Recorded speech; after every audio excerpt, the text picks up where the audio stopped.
Oke, kemudian ada hidrosfer. Jadi di sini kita bisa melihat penampakan bumi menggunakan aplikasi Google Earth. Jadi kita ketahui di sini warna biru yang paling dominan ya. Jadi kalau kita menggunakan aplikasi Google Earth ini, kita bisa menemukan bahwa hampir sebesar 70% bagian bumi itu warnanya biru, yang artinya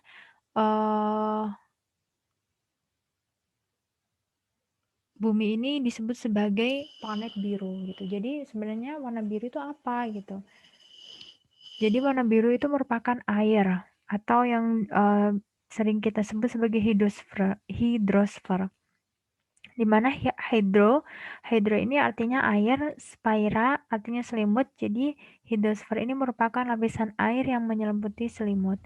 Nah, hidrosfer ini tidak hanya meliputi perairan yang luas seperti lautan samudra saja, tapi hidrosfer ini juga meliputi air di danau, sungai, air tanah, dan uap air yang ada di udara. Di mana kita tahu bahwa air ini merupakan hal yang sangat penting bagi kehidupan. Tanpa adanya air kita tidak bisa melakukan apa-apa ya. Bahkan tubuh kita ini 70%-nya adalah air. Kemudian di dalam tumbuhan juga memerlukan air untuk berfotosintesis. Kemudian kalau manusia sebagai metabolisme dan lain sebagainya. Nah, kalau semua makhluk di bumi ini menggunakan air untuk melangsungkan kehidupannya, apakah air yang ada di bumi lama-kelamaan apakah bisa habis seperti itu ya? Atau jumlah air ini akan bertambah karena adanya hujan, ataukah jumlah air di bumi ini akan tetap? Jadi air di bumi ini dia itu punya siklus.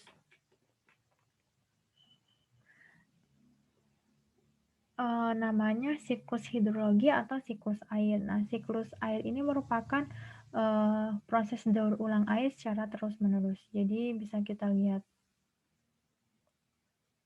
Ini ada resapan, ada mata air, cadangan air bersih, cadangan air laut. Ini di gunung ya. Kemudian dia melakukan penguapan kondensasi, kemudian masuk ke di atmosfer, kemudian membentuk awan. Habis itu pengendapan, limpasan salju cair ke sungai, seperti itu seterusnya. Siklus air bermula ketika panas matahari menguapkan air yang ada di laut dan di permukaan bumi atau evaporasi, di mana uap air tersebut akan berkumpul di angkasa dan terjadi proses kondensasi atau pengembunan sampai terbentuk awan.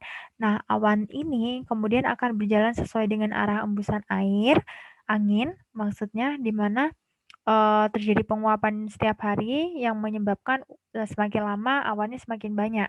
Nah, jika awan sudah tidak dapat menampung uap dari evaporasi, maka uap air di awan ini akan turun sebagai hujan, di mana air hujan ini akan mengisi cadangan air yang berada di permukaan bumi. Jadi seperti itu seterusnya.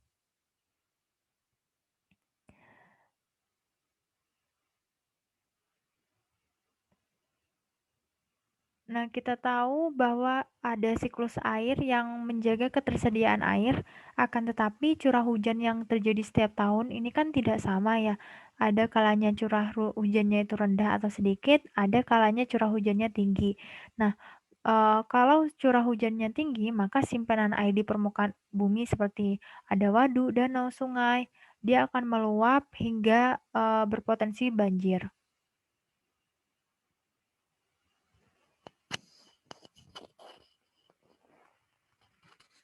Nah, contohnya ini ya.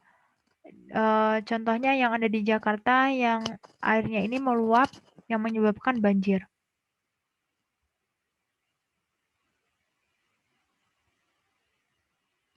Jadi banjir ini nggak hanya dari sungai saja, tapi bisa bisa karena meluapnya air di danau, waduk, dan lain sebagainya, yang mana dia itu udah nggak mampu lagi menampung jumlah air yang sangat besar. Nah, jadi ketika sudah penuh, maka dia eee, akan mengalir ke daratan sehingga, dapat menyebabkan banjir di daerah sekitarnya. Jadi banjir ini bisa disebabkan oleh beberapa hal. Yang pertama tingginya curah hujan, kemudian, yang kedua sistem pengelolaan lingkungan yang buruk.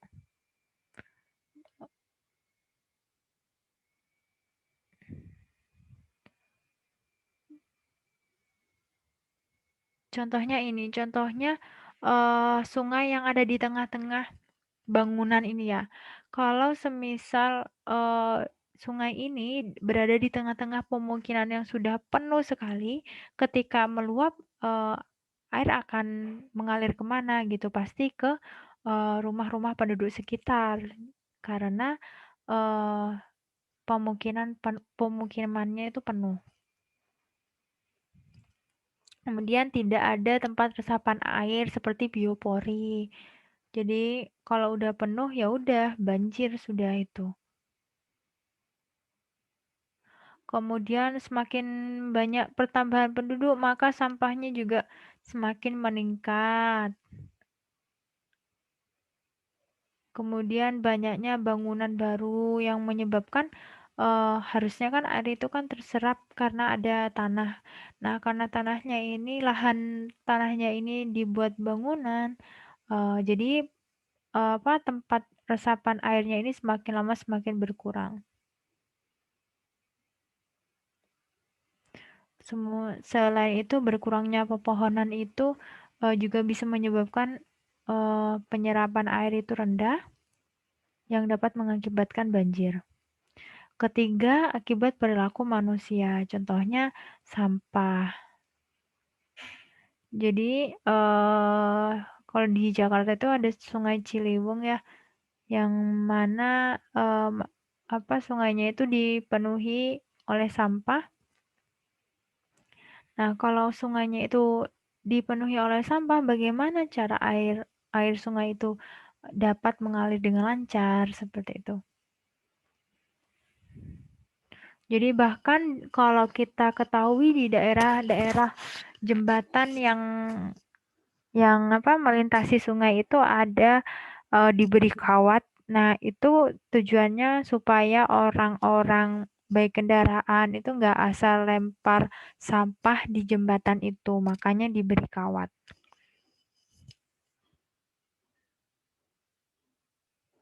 Nah, kemudian, pembangunan rumah di bantaran sungai ini juga bisa dapat memicu banjir. Jadi rumah bantaran sungai ini kan dibangun dengan menggunakan tepian sungai. Akibatnya lebar sungai itu makin lama makin berkurang dan daya tampung sungai tersebut itu juga berkurang. Nah, jadi kalau udah hujannya datang dan sungainya ini udah nggak mampu menampung air dalam jumlah jumlah besar, maka lama-kelamaan air akan mengeluap ke daerah sekitar.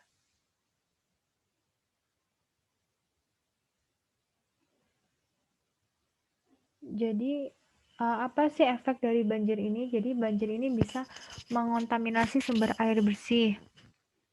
Karena biasanya banjir ini bercampur dengan lumpur. Nah, kalau banjir ini sudah bercampur dengan air bersih, maka pasokan air bersihnya ini berkurang sehingga air bersihnya menjadi langka. Kemudian, efek dari banjir ini dia dapat menimbulkan penyebaran penyakit, seperti penyakit kulit dan lain sebagainya. Jadi ekonominya juga semakin rugi karena, bisa menyebabkan gagal panen, seperti itu. Eee, Kalau udah banjirnya masuk ke rumah juga dia dia bisa merusak bangunan rumah yang mana harus direnov supaya, berfungsi kembali seperti itu. Kalau de kalau banjirnya itu debit airnya besar, dia dapat menenggelamkan seseorang. Kemudian arusnya cukup deras, dia dapat apa orang menghanyutkan seseorang sampai meninggal seperti itu. Nah, jadi supaya kita terhindar dari bahaya banjir, kita harus melakukan tindakan baik sebelum, saat banjir maupun setelah banjir. Yang pertama adalah mempelajari lingkungan rumah kita apakah termasuk daerah rawan banjir atau tidak. Kemudian yang kedua, kita juga harus mengenali tanda-tanda datangnya banjir. Kemudian kita juga harus mengikuti informasi terkait pengumuman banjir dan letak posko evakuasi supaya kita bisa tahu bagaimana tindakan yang harus kita lakukan. Kemudian siapkan peralatan P3K. Kemudian kita bisa memahami keterampilan pertolongan pertama dan tindakan tanggap darurat. Nah, ketika banjir sudah mencapai di daerah tempat kita tinggal, maka kita dapat melakukan persiapan seperti menyelamatkan barang-barang berharga sebelum airnya meninggi. Nah, kalau sudah mulai meninggi, kita harus evakuasi. Ini ya, seperti itu. Kalau udah nyampe posko nih, jangan biarkan adik-adik kita bermain di daerah banjir karena berisiko hanyut dan juga menimbulkan penyakit. Kemudian sesama pengungsi ini kita harus saling bantu. Jangan sampai kita kembali ke rumah saat memang benar-benar belum ada perintah dari info BMKG-nya apakah boleh pulang atau tidak.